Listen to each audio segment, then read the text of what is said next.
Hello, hello mga kauso. Ayan, magbablog naman ako ngayon ulit.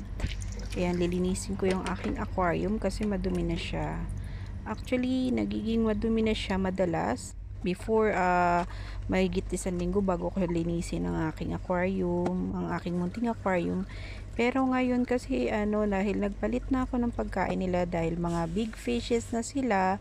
So, kailangan na ng ibang food, hindi na flakes, ganon. Yon, ganon sabi sa shop na pinagbibilang ko ng pagkain nila. So ayan, linisin ko muna ang kanilang ang kanilang tirahan, ang kanilang munting aquarium. Ayan ang aking mga fishes, si F1, si F2 at saka si F3. Ayan yung aking pinakamalit na fish na makulit. Ayan, pero mababait yan sila. Pag nakikita nila ako sa umaga, tuwang-tuwa sila. Ayun, feeling nila pag nakita nila ako, pakakainin ko na sila.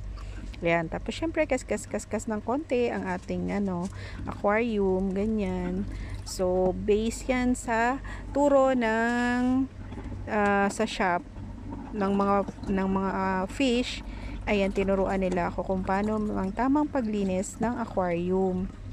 Kasi before, itong aquarium ko is actually nasa mga, siguro sabihin natin like 6 years, 7 years, mga ganun na ang tagal nitong aquarium ko.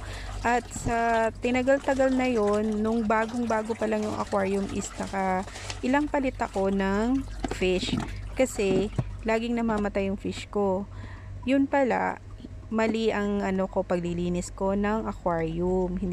Hindi pala dapat uubusin yung tubig nila. Kasi lagi silang maninibago sa tubig. Kung tuwing lilinisan mo ay bagong tubig na naman, kailangan may ititira ka pa ring tubig na talagang yung yung pinagsuswimmingan nila. Ganon. Basta ganon na yon.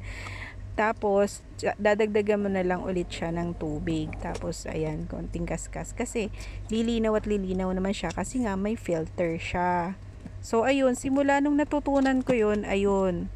As in, yan na, tumagal na yung buhay ng aking mga fish.